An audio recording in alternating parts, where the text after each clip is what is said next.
और अब आपको हैदराबाद प्रेस क्लब लिए चलें, जहां पे शर्जील इनाम मेमन तकरीब से खिताब कर रहे हैं। सहाफ़ियों, चाहे हमारे मुख्तलिफ शहरों के सहाफ़ियों, जब भी पाकिस्तान पीपल्स पार्टी की हुकूमत रही है तो शहीद मोहतरमा बेनज़ीर भुट्टो साहिबा ने भी हमेशा बढ़ चढ़ के सहाफ़ियों के लिए काम किए। मोहतरमा आसिफ अली ज़रदारी साहब जब प्रेसिडेंट बने तो उन्होंने भी जिस तरीके से जर्नलिस्ट के मुख्तलिफ बॉडीज़ को ग्रांट्स दी, फिर वहाँ पे उनको लैंड्स दी गई, फिर उनको प्लॉट्स दिए गए, तो ये हमेशा पीपल्स पार्टी का वतीरा रहा है। और फिर भी उसके अलावा भी जब कायम अली शाह साहब चीफ मिनिस्टर रहे तो उन्होंने भी बढ़ चढ़ के हमेशा सहाफ़ियों के लिए काम किया। फिर मुराद अली शाह साहब चीफ मिनिस्टर, उन्होंने भी बढ़ चढ़ के सहाफ़ियों के लिए काम किया। तो पूरी पीपल्स पार्टी और जितने भी इंफॉर्मेशन मिनिस्टर रहे हैं, सब ने मिलकर जो है हमने अपनी सहाफ़ी जो कम्युनिटी है उसको सबसे ज़्यादा से ज़्यादा जो है वो कोशिश की है कि उनकी हम मदद कर सकें, क्योंकि आज़ादी सहाफ़त का मकसद सिर्फ कोई डेमोक्रेटिक पार्टी या कोई जमहूरी जमात ही समझ सकती है कि आज़ादी सहाफ़त है क्या। मुश्किलात के वक्त में, मुश्किल हालात में, आमरीत के अदवार में, डिक्टेटरों के अदवार में हमेशा पाकिस्तान पीपल्स पार्टी और जो हमारे आज़ाद सहाफ़ी रहे हैं उन्होंने ही मिलकर जदोजहदें की हैं। और आपने देखा होगा कि मुल्क में डेमोक्रेसी को रिस्टोर करने के लिए जब भी कोई कॉल हुई है तो उसमें जो भी जितने भी हमारे आज़ाद मीडिया हाउसेस रहे हैं या आज़ाद सहाफ़ी रहे हैं, उन्होंने पाकिस्तान पीपल्स पार्टी के साथ या मुख्तलिफ ऑर्गेनाइजेशन के साथ मिलकर जो है वो कोशिश की है। तो हम समझते हैं कि मुल्क में आज़ादी सहाफ़त को फ़रोग़ मिलना चाहिए। हम समझते हैं कि पाकिस्तान में ये बहुत ज़रूरी है कि लोग आप पर तनकीद भी करें। ये नहीं हो सकता कि हम तनकीद बर्दाश्त ना करें, हम तनकीद सुने नहीं। और मैं ये भी बड़े वाज़ेह अंदाज में कह सकता हूँ कि मैंने पाकिस्तान में मुख्तलिफ़ पॉलिटिकल पार्टीज़ देखी हैं और मुझे इसमें कोई कदरन नहीं है कि जितना बर्दाश्त का मादा तनकीद का पाकिस्तान पीपल्स पार्टी का है उतना किसी पॉलिटिकल पार्टी में वो नहीं रहा, वो एपिटाइट नहीं है कि वो समझ सकें कि जी तनकीद किस तरह होती है। आपने देखा होगा कि मुख्तलिफ पॉलिटिकल पार्टी जो पीपल्स पार्टी से हटकर जब भी उनकी हुकूमतें रही हैं तो सहाफ़ियों पे पाबंदियां लगी, सहाफ़ियों को जेलों में डाला गया, सहाफ़ियों को टॉर्चर किया गया, सहाफ़ियों को मुख्तलिफ टीवी चैनल से उनकी नौकरियां ख़त्म करवाई गई। ये मुख्तलिफ पॉलिटिकल पार्टीज़ में रहा है। लेकिन जब पाकिस्तान पीपल्स पार्टी की हुकूमत रही तो जब भी अगर कभी कुछ मीडिया हाउसेस ने भी पार्टियां बनकर पीपल्स पार्टी के ख़िलाफ़ बाकायदा कैंपेनें चलाईं, उसको भी प्रेसिडेंट आसिफ अली ज़रदारी साहब ने उनको भी माफ़ कर दिया। कभी भी उनके ऊपर जो है, हालांकि वो गलत कैंपेनें भी चली, बाकायदा पीपल्स पार्टी का मीडिया ट्रायल चला, पीपल्स पार्टी को निशाना बनाया गया, एक सोची समझी साजिश के तहत एक परसेप्शन क्रिएट की गई पूरे पाकिस्तान में पीपल्स पार्टी को ख़राब करने के लिए। लेकिन उसके बावजूद भी पाकिस्तान पीपल्स पार्टी ने कभी भी जो है किसी मीडिया हाउस से खुदा न खास्ता दुश्मनी नहीं की, ना किसी के साथ कोई विंडिक्टिव पॉलिसी रखी। तो यही एक सोच होती है कि जी आप पे बर्दाश्त का मादा होना चाहिए। आज भी हमारे मुल्क में बर्दाश्त का मादा होना एक बहुत अहम चीज़ है और सिर्फ चंद लोग हैं जो इतने समझदार हैं, जो बर्दाश्त कर सकते हैं और जो दरगुजर कर सकते हैं। ख़बर चाहे सच्ची हो या झूठी हो, लेकिन अगर आपके ख़िलाफ़ कोई झूठी खबर भी चलिए तो आप में इतनी बर्दाश्त का आप में मादा होना चाहिए कि आप फिर उसको टॉलरेट कर सकें और फिर अगले को आप इखलाकी मार दें। अगर किसी ने गलत खबर चलाई है, अगर कोई गलत किसी और एजेंडा के तहत आपके ख़िलाफ़ मीडिया ट्रायल कर भी रहा है तो आप उसको उसकी इखलाकी मार दें। हमें तो हमारी लीडरशिप ने हमेशा यही सिखाया है।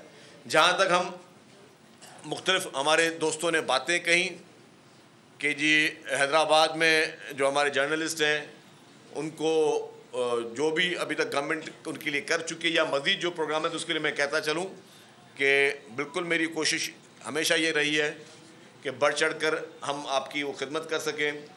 जहाँ तक बात की मेरे दोस्त ने कि जो सहाफ़ी हैं कभी किसी की बीमारी हो जाती है या कभी किसी को कोई प्रॉब्लम हो जाता है तो उसके लिए हुकूमत के सिंध के साथ कोई कोऑर्डिनेशन मुकर की जाए। पहले तो मैं एक बात बता दूं कि जितनी भी बड़ी हॉस्पिटल्स हैं सिंध में, वहाँ आप चले जाएं, आपको किसी भी हॉस्पिटल में किसी सिफारिश की ज़रूरत नहीं पड़ेगी। कोई आपसे ये नहीं पूछेगा कि जी आप कहाँ से आए हो, आप क्यों आए हो, आपके साथ मसला क्या है, आपका शनाख्ती कार्ड कहाँ का है, आपका डोमिसाइल कहाँ का है, आपके पास पैसे हैं या नहीं है। इसका विटनेस मैं खुद भी रहा हूँ, मैंने खुद भी देखा है। इसी हैदराबाद की आज से 2 साल पहले, मेरे ख्याल वो 21 जनवरी ही थी, आज 20 जनवरी है, 2 साल पहले मुझे हार्ट अटैक हुआ।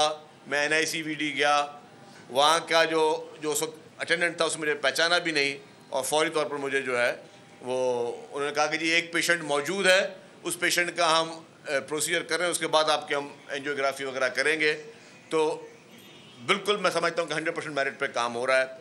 इस तरीके से बाकी हॉस्पिटल में हाँ कभी कभी कोई एक्सेप्शनल केस हो जाता है, कभी कभी इस तरह के कुछ पेशेंट्स होते हैं जिनमें कोई ऐसी कॉम्प्लिकेशन है, तो मैं उसके लिए यहाँ पे मौजूद कमिश्नर साहब भी बैठे हैं और डिप्टी कमिश्नर साहब भी बैठे हैं। मैं इनसे ये गुजारिश करूँगा और आपकी प्रेस क्लब की बॉडी से गुजारिश करूँगा, कभी खुदा न खासा कोई आप इमरजेंसी समझें, आप इमीडिएटली कमिश्नर साहब को फ़ोन करें। कमिश्नर साहब इमीडिएटली हेल्थ सेक्रेटरी साहब से बात करेंगे। आपको जहाँ पे आपको करना होगा, आपको किसी भी बड़े हॉस्पिटल में आपको लेज़ाइन कराना होगा तो ये आपको इमीडिएटली हो जाएगा। कहीं पे कोई इस तरह की चीज़ है कि जी अगर कोई और किसी के लिए ग्रांट करवानी हो तो सेक्रेटरी इन्फॉर्मेशन को मैं कहूँगा कि वो आपके साथ वो केसेस वो आपकी ले लें, क्योंकि मैंने ये देखा है। मैं आपको हल्फिया बता दूँ कि जब भी कोई मसला होता है ना तो मुझे पर्सनली और मेरे पास किसी भी का भी केस आ जाता है। ये तो सहाफ़ियों की बात है, सहाफ़ी तो हमेशा हमारे करीब रहे। कोई नॉन सहाफ़ी का मसला आ जाता है तो मैं इमीडिएटली सेक्रेटरी हेल्थ को सिर्फ व्हाट्सएप पे मैसेज भेजता हूँ। मुझे मिनिस्टर हेल्थ से भी बात करने का मौका नहीं मिलता, मतलब मैं उनको भी नहीं कहता, हालांकि उनको चाहूँ तो वो शी इज़ वेरी काइंड तो 1 सेकंड में करते हैं, लेकिन मैं सिर्फ सेक्रेटरी हेल्थ को कहता हूँ कि जी इसको अभी आप रेफ़र करवाएं। मुझे 10 मिनट में फ़ोन आ जाता है कि जी आपका पेशेंट रेफ़र हो चुका है। और उसका होता है तो उस बीमार को पता होता है कि यार मेरे लिए इस वक्त इंपॉर्टेंट क्या है। मेरे लिए इंपॉर्टेंट इस वक्त कोई जो है कोई मोटरवे है, या मेरे लिए इस वक्त इंपॉर्टेंट जो है मेरी जान है, मेरी सेहत है। तो उसमें जो पाकिस्तान पीपल्स पार्टी की हुकूमत सिंध ने जिस तरीके से एक state of the art hospital पूरे सिंध भर में बना के रखी हैं, मैं कहता हूं कि मतलब ये वाकई पूरे पाकिस्तान में कोई चैलेंज है। कोई भी इस तरह का पाकिस्तान का शहर या सूबा नहीं है जिसने हेल्थ सेक्टर में इतने काम किए हों जितने पाकिस्तान पीपल्स पार्टी की हुकूमत सिंध ने किए। और उसकी बहुत बड़ी हिस्ट्री है। हर हॉस्पिटल में state of the art hospital है, स्टेट ऑफ द आर्ट जो है उसकी मिसालें मौजूद हैं। लेकिन उसके बावजूद भी मैं आपके उस मसले के लिए कमिश्नर साहब और DC साहब जो है, आप जब भी बोलेंगे तो ये आपको जहाँ पे भी बाला आपको कहीं रेफ़र करवाना होगा तो इंशाल्लाह ताला वो अपना काम समझ कर करेंगे, क्योंकि मैं हमेशा इन चीज़ों को अपना काम समझ के करता हूँ। अगर कोई आपको ये भी अल्लाह ताला की तरफ से एक बहुत बड़ा आपके ऊपर नेमत होती है कि कोई किसी को अगर कोई तकलीफ़ है तो कोई आपको इस काबिल समझता है कि आपको काम कहे, इससे बड़ी भी और कोई नेमत नहीं। और उसको हमेशा उसको एज ए फ़र्ज़ समझ के सबको करना चाहिए। और मैं समझता हूँ कि हमारे पास हैदराबाद में बहुत अच्छी एडमिनिस्ट्रेशन है, बहुत अच्छे ऑफिसर्स हैं। तो जब भी आप उनको तकलीफ़ देंगे तो ये आज तो खड़ा ऑफिशियली हमने इसको सबने मैकेनिज्म भी बना दिया कि ये आपके साथ बाकायदा इल्ज़ाम में रहेंगे। जहाँ तक बात की आपने कि हैदराबाद में कोई मज़ीद हॉस्पिटल की ज़रूरत हो, तो मैं अर्ज़ करूँगा कि हैदराबाद के सिविल हॉस्पिटल को मज़ीद बेहतर किया जा रहा है। लेकिन अगर हमें कोई और भी अच्छी ज़रूरत थोड़ी होगी तो मैं आपसे वादा करता हूँ कि पहले भी हमने हैदराबाद की खिदमत की है, ज़रूरत पड़ी तो state of the art hospital एक और हम बनाएंगे हैदराबाद के लिए, ताकि जो सहूलतें शहर के लिए मुयसर जो रह गई हैं वो भी हम उसको मुयसर कर सकें।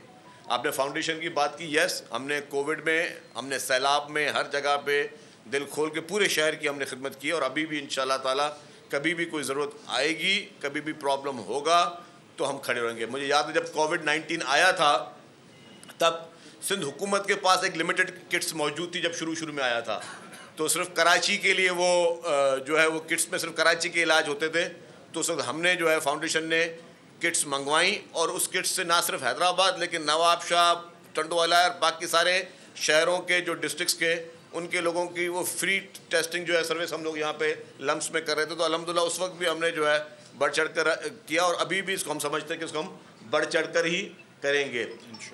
जहाँ तक घरों की बात है कि जी जो गवर्नमेंट ऑफ सिंध ने ज़मीन दी है उसके लिए DC साहब आपके साथ कोऑर्डिनेशन में हैं। मैं चाहूँगा कि DC साहब और कमिश्नर साहब एक मरतबा फिर इस इशू पे HUJ के वफ्द के साथ एक सेपरेटली मीटिंग कर लें कमिश्नर साहब के ऑफिस में और फिर इनको जहाँ पे इसको चीज़ों को स्पीड अप करें कि जहाँ पे चीज़ों की ज़रूरत है उसको हम ज़्यादा तेज़ करें।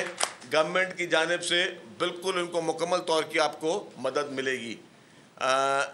लोगों ने बात की हेल्थ इंश्योरेंस की, तो मैं इंशाल्लाह ताला मैं ये कोशिश करता हूँ कि मैं ना सिर्फ हैदराबाद के लिए, सिंध भर के अपने जितने भी रजिस्टर्ड सहाफ़ी हैं उनके लिए हेल्थ इंश्योरेंस का कोई मैकेनिज़्म, कोई इस तरह की स्कीम बनाऊँ जिसको फिर मैं चीफ मिनिस्टर साहब के पास लेके जाऊँगा, ताकि हमारे जितने भी सहाफ़ी हजरात हैं उनके लिए हेल्थ इंश्योरेंस के का मुकम्मल तौर पर कोई मैकेनिज़्म बनाया जाए।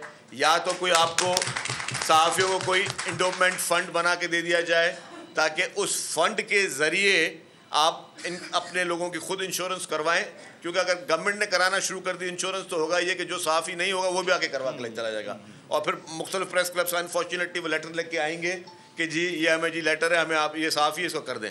बेहतर यह कि हम कोई एक इंडोमेंट फ़ंड मुख्तलिफ बड़े बड़े प्रेस क्लब्स को दे दें और वो इंडोमेंट फ़ंड को वो लगाएँ, कहीं किसी भी इन्वेस्टमेंट में लगाएँ, किसी जगह पे भी वो इन्वेस्ट करना चाहते हैं या बैंक में रखें, और जो भी फिर उसका जो मैकेनिज़्म हो कि उसका मार्कअप जो है या उसका जो भी उससे प्रॉफिट उनको उससे वो इंश्योरेंस के जो है अपने वो मंथली उसको पे करते रहें, और फिर वो खुद ही स्क्रूटनाइज़ करेंगे। उसका फ़ायदा ये होगा वो खुद ही स्क्रूटनाइज़ करेंगे कि कौन सहाफ़ी है कौन सहाफ़ी नहीं है।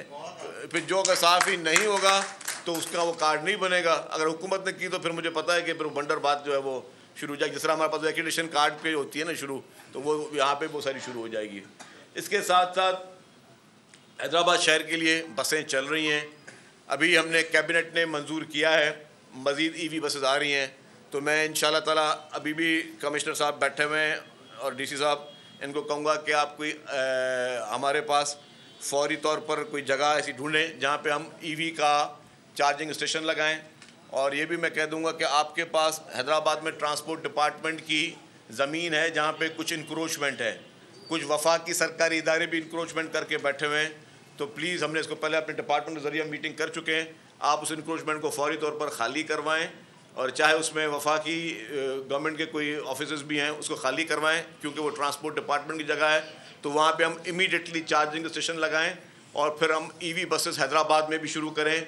ये माहौलियाती दोस्त बसेस जो हैं हैदराबाद के लोग डिज़र्व करते हैं कि फिर हैदराबाद के जो बाकी रूट्स हैं हम लतीफ़ाबाद में और शहर हैदराबाद सिटी में वो EV बसेस चलाएं। उसके लिए अब आपसे गुजारिश होगी आप फ़ौरन जगह जो है उसको क्लियर कराएं ताकि हम वो कर सकें। चीफ मिनिस्टर साहब से भी मेरी गुजारिश मैं करूँगा उनसे इंशाल्लाह ताला कि हम हैदराबाद के लिए कोई खुसूसी पैकेज लेकर आएँ कि हैदराबाद की डेवलपमेंट को हम आगे बढ़ाएँ। इस वक्त भी कोशिश पे काम चल रहा है, लेकिन हम इसको मज़ीद आगे करने के लिए मैं इंशाल्लाह ताला कैबिनेट से और इससे हम कोई अच्छा पैकेज हैदराबाद के लेके आएंगे, क्योंकि हैदराबाद की आवाम जो है माजी में उन्होंने बहुत ज़्यादा सफ़र किया, तो हम चाहते हैं कि अब उनको लिए बेहतरीन स्कीम्स लेकर आएँ। मैं एक और चीज़ बता दूं, हैदराबाद के लिए एक BRT स्कीम के भी प्रपोज़ल हमारे पास चल रहे हैं। अगर वो BRT भी आ जाती है तो इंशाल्लाह ताला हो सकता है कि है तो बड़ा ये महंगा नुस्खा BRT का, लेकिन अगर वो भी आ जाता है तो मैं समझता हूँ कि हैदराबाद के लोगों के लिए एक बहुत बड़ा जो है वो मसला उसका हल होगा।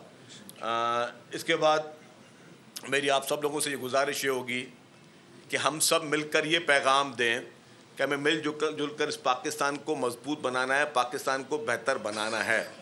हमें विंडिक्टिव सोच से निकलना है, हमें मिलकर जो है वो जो चैलेंजेस हैं हमारे सूबे को, हमारे मुल्क को, उससे हमें बाहर निकलना है।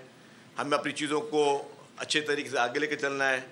एग्रीकल्चर सेक्टर हमारा है वो सेक्टर है जो कि सबसे ज़्यादा ध्यान तलब है। आपको मालूम होगा कि पाकिस्तान की हिस्ट्री में फ़र्स्ट टाइम अभी जो आपकी लास्ट ईयर एग्रीकल्चर की एक्सपोर्ट हुई है वो $8 बिलियन की एक्सपोर्ट हुई है। It is not a small number. आपकी लाइव स्टॉक की जो एक्सपोर्ट हुई है वो $1 अरब की जो है वो लाइव स्टॉक की एक्सपोर्ट हुई है। तो आपके और हमारे इस मुल्क का जो बुनियादी जो ढांचा था वो एग्रीकल्चर बेस्ड ये मुल्क है। हम उन सेक्टर्स पे ज़्यादा मेहनत करें ताकि हम ये जो $8 अरब की एक्सपोर्ट है उसको हम $16 अरब कर सकें।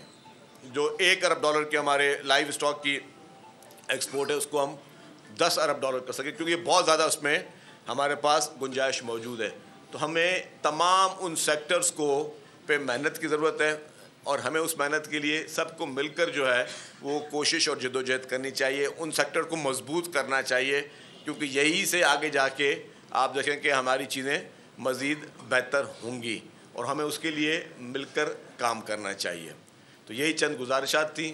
मैं आप लोगों का शुक्रगुजार। अगर आपके सवालात हैं तो भले आप शुरू कर लें। हैंड रेज करें और हामिद शेख साहब सेशन चलाएंगे सवालात का। हामिद नहीं, वहीं से हामिद साहब।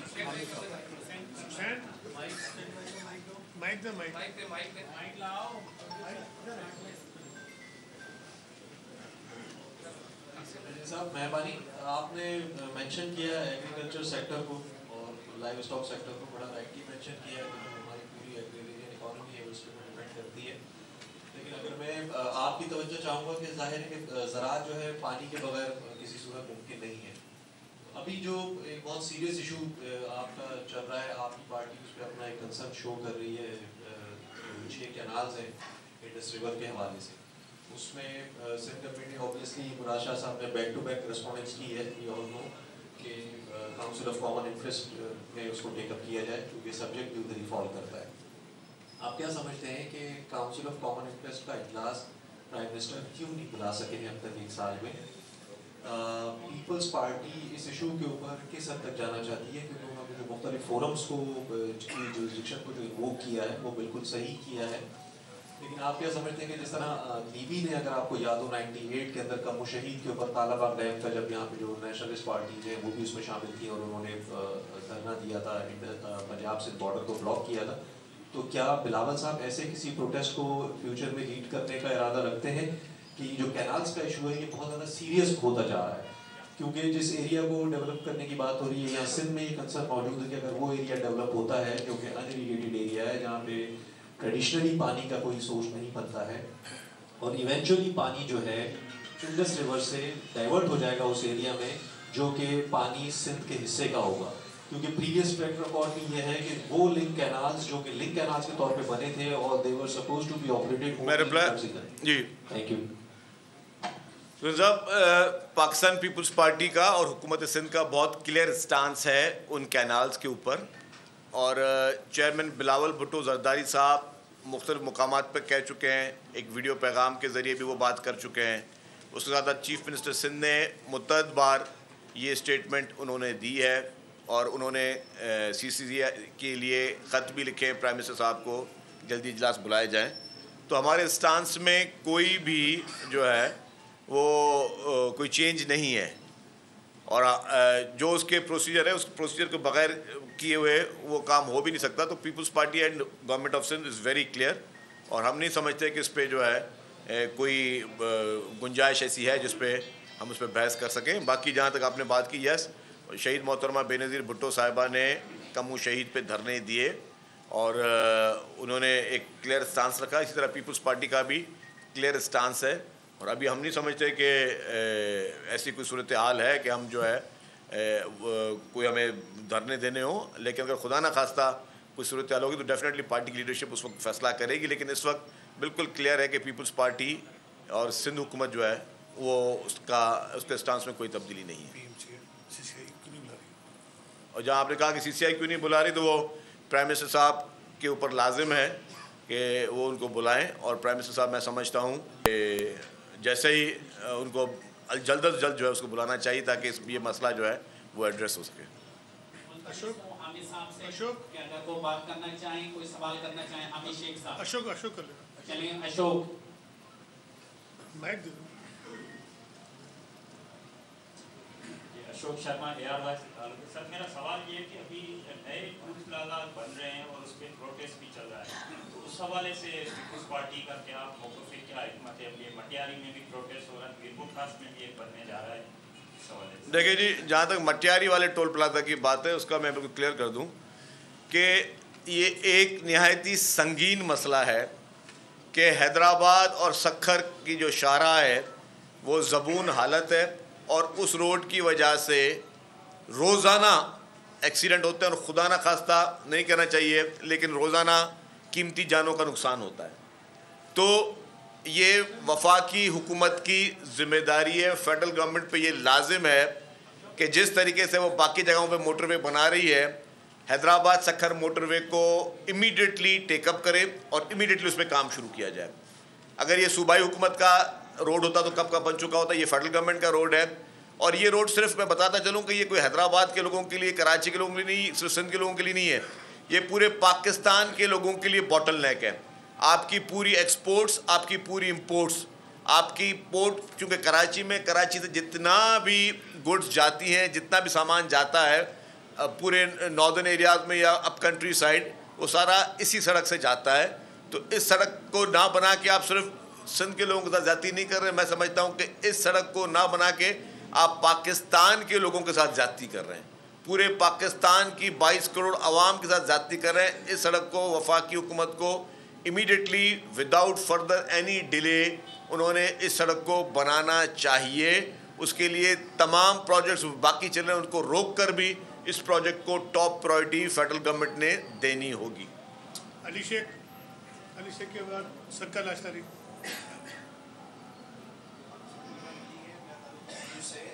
और मेरा सवाल ये कि अभी आपने पीआरटी की बात की, एक पीआरटी का आप सोच लें, एक पीआरटी कप्तान ने बनाई थी, ऐलान किया था उसका क्या बना, क्यों स्टे लिया गया था उसने? हाँ जी, अगर वो खैबर पख्तूनख्वा की बीआरटी की बात कर रहे हैं, जिस पे जब वो मंसूबा चल रहा था और खैबर पख्तूनख्वा में पीटीआई की हुकूमत हुई थी, तो वहाँ पर चीफ मिनिस्टर इंस्पेक्शन टीम होती है, CMIT हर सूबे में होती है। चीफ मिनिस्टर इंस्पेक्शन टीम ने कहा कि जी खैबर पख्तूनख्वा की बीआरटी में 7 अरब रुपए की किक बैक्स ली गई। जजमेंट दी कि KPK बीआरटी को नैब और FIA प्रोब करें। उसके बाद ईमानदार कप्तान, ईमानदार इमरान खान, जानतदार इमरान खान ने सुप्रीम कोर्ट चले गए और सुप्रीम कोर्ट में ईमानदार जस्टिस बंदयाल साहब को इल्तिजा की गई कि स्टे दिया जाए और नैब या FIA को सख्ती से रोका जाए कि इंक्वायरी तक नहीं कर सकते खैबर पख्तूनख्वा की बीआरटी को।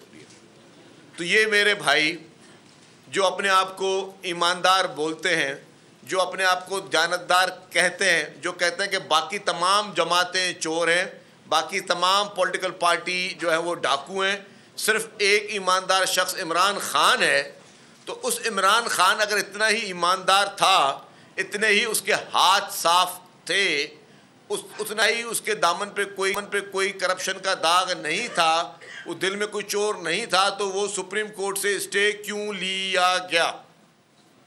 तो वो जो उन्होंने सुप्रीम कोर्ट से स्टे लिया, इसका मकसद यही था कि वो नहीं चाहते थे कि जी किसी भी किस्म की कोई इंक्वायरी या इन्वेस्टिगेशन उनके खिलाफ हो। उसी तरीके से जब फॉरेन फंडिंग केस था, फॉरेन फंडिंग केस में भी ईमानदार कप्तान और उसकी पार्टी ने स्टे लिया, जिससे उन्होंने 25 के करीब कोई बैंक अकाउंट छुपाए और उन 25 के करीब बैंक अकाउंट्स में भारत और इसराइल की फंडिंग, और ये मैं कोई एज ए इल्ज़ाम तराशी नहीं बोल रहा हूँ, वो जहाँ से भारतीयों और इसराइलियों की फंडिंग आई, उनके नाम, उनके अकाउंट नंबर्स, किस मुल्कों से उन्होंने पीटीआई को फंडिंग की कि पाकिस्तान में इंतशार फैलाए या पाकिस्तान में इंतखाबात की लड़े, ये एक बहुत बड़ा क्वेश्चन मार्क है। और इसको जिस तरह हम इग्नोर करते हैं ना, हम समझते हैं कि ये कोई चीज़ बहुत बड़ी नहीं, ये बहुत ख़तरनाक चीज़ है।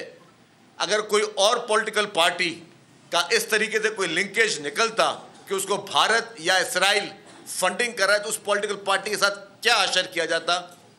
अगर किसी और पॉलिटिकल पार्टी जिसका ताल्लुक शायद कहीं और से होता और अगर वहाँ पे आता कि जी उसको भारत से इसराइल के सबूत आते, सबूत अकाउंट डिटेल्स के साथ, बैंक स्टेटमेंट्स के साथ कि सबूत आता कि उसको भारत या इसराइल से फंडिंग हो रही है, तो उस पॉलिटिकल पार्टी को हम क्या करते? तो जो आपकी बात है भाई कि इन्होंने खुद वो स्टे इसलिए लिए कि ये नहीं चाहते थे कि प्रोब उनको किया जाए। और मैं समझता हूँ अगर किसी शख्स के हाथ साफ होंगे तो वो कहेगा जी मेरी तलाशी ले लो, तो वो तलाशी नहीं दी पीटीआई वालों ने। सकर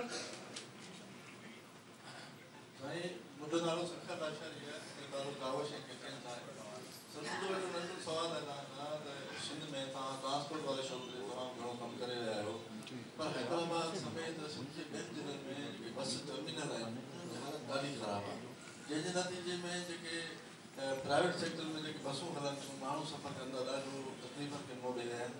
हैदराबाद सिंध जो ॿियो नंबर वॾो शहर आहे, हिते बि को टर्मिनल को अहिड़ो जदीद न आहे, हिकिड़ो ई टर्मिनल आहे, हालत ख़राबु आहे, एंक्रोचमेंट में फाथल आहे। हिते ॿियो को न मिलंदा आहिनि, ट्रांसपोर्ट जी सूरत ॾाढी ख़राबु आहे, इन ते तव्हां छा चवणु चाहियो? लाशारी साहब मूं अर्ज़ु कयो तव्हांजे साम्हूं ई मूं कमिश्नर साहब के DC साहब के चयो है, हमने ट्रांसपोर्ट की एक मीटिंग की थी। हमने कहा कि सिंध भर में जहाँ जहाँ पे ट्रांसपोर्ट की जो लैंड्स है वहाँ पे कब्जे हैं उसको खाली करवाया जाए।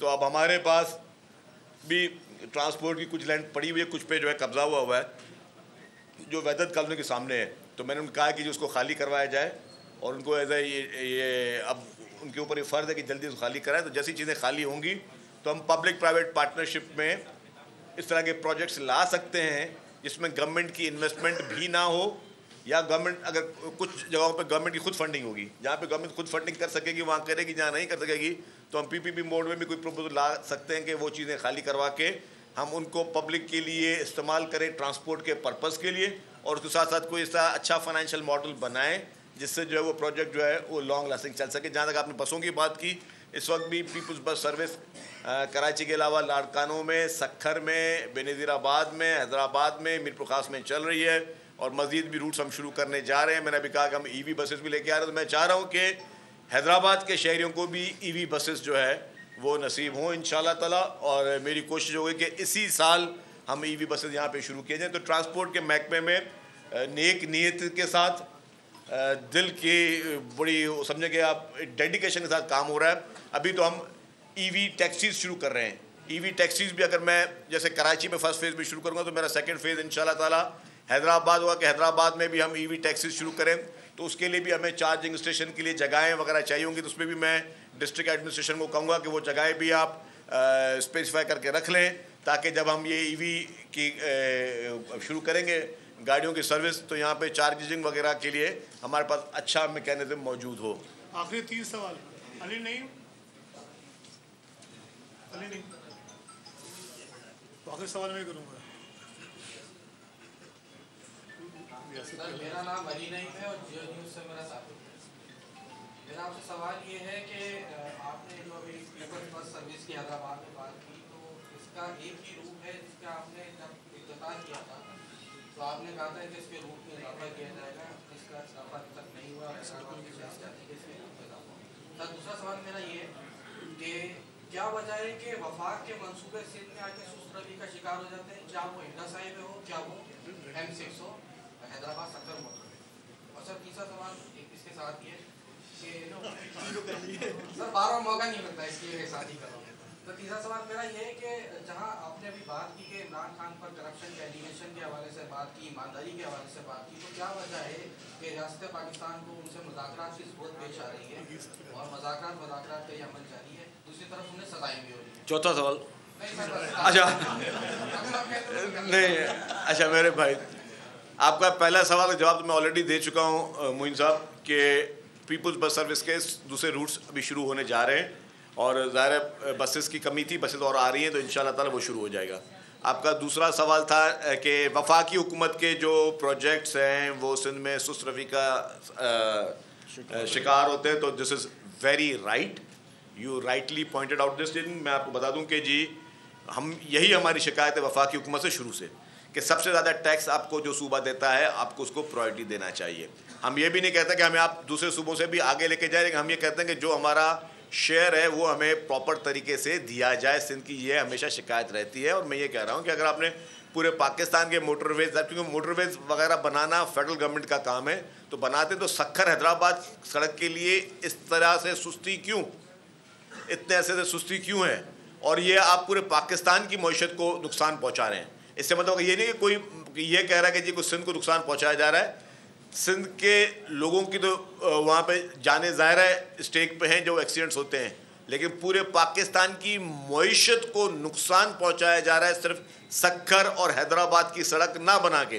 तो मेरी इल्तिजा होगी, मेरी गुजारिश होगी वफाकी हुकूमत से, मेरी गुजारिश होगी प्राइम मिनिस्टर शहबाज शरीफ साहब से कि आप मेहरबानी करके खुदारा आप सखर हैदराबाद सड़क को इमीडिएटली इस पर काम शुरू करें, इमीडिएटली आप कोई मॉडल बनाएं। अगर आपको कोई मॉडल समझ में नहीं आता तो सिंध हुकूमत के साथ बैठकर कोई मॉडल बना लें। हम वॉलंटियरली हम तैयार हैं आपकी मदद करने के लिए, लेकिन इस सड़क को हर हाल में शुरू करें ताकि यहाँ पे जो हादसा भी कम हो सके और कम्युनिकेशन बेहतर हो सके। दुनिया में तरक्की का वाहिद रास्ता कम्युनिकेशन होता है। अगर आप कम्युनिकेशन को इग्नोर करेंगे तो आप अपने मुल्क की तरक्की को इग्नोर करेंगे, आप अपने मुल्क के लिए मसाइल पैदा करेंगे। तो इसलिए इसको लाइटली ना लिया जाए, अपनी टॉप प्रायोरिटी पे इस प्रोजेक्ट में काम होना चाहिए। आपका तीसरा प्रोजेक्ट था कि अगर इमरान खान इतना बुरा है तो हुकूमत मुज़ाकरात क्यों करे। देखिए बात सुने, इमरान खान बुरा है या नहीं है सबको पता है, ठीक है, लेकिन वो एक तंजीम, एक पार्टी को हेड करता है। पॉलिटिकल पार्टीज में डायलॉग होना अच्छी बात है, बुरी बात नहीं है। As a worker of Pakistan Peoples Party मैं समझता हूँ कि तमाम पॉलिटिकल पार्टी से बातचीत होनी चाहिए, लेकिन वो पॉलिटिकल पार्टीज जिनमें इस तरह की चीज़ें मौजूद हैं कि जो खामियां, उस खामियों को भी ख़त्म होना चाहिए। जैसे अभी मैं एक मिसाल दूं, इमरान खान को सज़ा हो गई, 14 साल की सज़ा हुई, आप सबने देख लिया भाई, मेरे साफ़ी भाई आपने देखा, आप हैदराबाद के साफ़ी मेरे दोस्त बैठे हैं, आपने हैदर चौक भी देखी होगी, प्रेस क्लब भी, कहीं पे कोई मुजाहरा करने आया था नहीं आया था कोई? कोई नहीं आया। जवाब दे मेरे साफ़ी दोस्तों। मैं एक बंगले में किया। तो एक पाकिस्तान के सबसे मारूफ लीडर, सबसे वो क्या कहते हैं कि जी मोस्ट पॉपुलर लीडर, उसको 14 साल की उसको सजा हो गई और हैदराबाद प्रेस क्लब के बाहर कोई एक बंदा कोई झंडा लेकर नहीं आया, क्यों? और वही शख्स जब 9 मई को अरेस्ट होता है तो पूरे पाकिस्तान को आग लगा दी जाती है। 9 मई को आपने भी देखा होगा कि जो हैदर चौक पे हुआ था, या कराची में पीपल्स बस सर्विसेज उसको आग लगा दी गई, एम्बुलेंसों को लोगों को आग लगा दी गई, रेडियो पाकिस्तान को आग लगा दी गई। तो एक शख्स, फिर कोर कमांडर हाउस में आप घुस गए, जिना हाउस में आप घुस गए, आप GHQ में घुस गए, आपने कोई गाड़ी सड़क कोई चीज़ नहीं छोड़ी। तो वो क्या था? वो एक प्री प्लान था। ये इस चीज़ का सबूत है, वाज़ेह सबूत है, इसमें किसी मजीद दलील की ज़रूरत नहीं है कि अगर एक लीडर गिरफ्तार होता है तो आप आधे मुल्क को आग लगाने के लिए तैयार हो जाते हो। एक लीडर को आपको 14 साल की सज़ा हुई, कोई एक पूरे पाकिस्तान में, चले सिंध को छोड़ दें, पंजाब को छोड़ दें, बलूचिस्तान को छोड़ दें, खैबर पख्तूनख्वा में कोई मुजाहरा नहीं हुआ है। तो इससे बड़ा आई ओपनर क्या हो सकता है कि उस शख्स को जो मौजूद था तो वो मौजूद होकर सिर्फ और सिर्फ साजिशें कर रहा था। उसने रियासत पाकिस्तान के खिलाफ साजिश की, उसने हमारे इदारों के खिलाफ साजिश की, उसने हमारे इस मुल्क के अवाम के खिलाफ साजिश करता रहा है। तो वो साजिशी शख्स जब बाहर था, उसको पता है गिरफ्तारी होने वाली है, तो वो अपनी लोगों को कह के क्या था, अब ये चीज़ें करनी है, तुमने इन चीज़ों को जो अटैक करना है। और वो शख्स जब अंदर था और उसका मैसेज कम्युनिकेट नहीं हो पाया तो एक बंदा तक नहीं निकला। इससे बड़ी और क्या मिसाल हो सकती है कि वो इंतशारी शख्स था, वो पाकिस्तान को नुकसान पहुंचा रहा है। तो अगर डायलॉग हो रहा है तो डायलॉग भले हो, लेकिन 9 मई पे कॉम्प्रोमाइज़ नहीं होना चाहिए। अगर डायलॉग हो रहा है तो भले हो, लेकिन जो उसने पाकिस्तान और इस रियासत के खिलाफ किया है, जो 120 दिन के धरनों में पाकिस्तान के साथ किया है, जिस तरीके से पार्लियामेंट पे हमला किया है, जिस तरीके से उसने PTV पे हमला किया, फिर रेडियो पाकिस्तान पे हमला किया, फिर जो उसने कीमती जो है आपकी जगहें वहाँ पे हमला किया, पाकिस्तान को एटम बम मारने की धमकी देने तक की बात करता रहा, IMF को ये मैसेजेस करता रहा कि पाकिस्तान को लोन रोक दिया जाए ताकि खुदा ना खास्ता यहाँ के लोग जो हैं वो किसी जो है वो बदहाली का शिकार हों, खुदा ना खास्ता मुल्क डिफॉल्ट करे। इस वक्त तकरीब से खिताब कर रहे हैं। सब्सक्राइब करें और बेल दबाएं ताकि कोई खबर रह न जाए।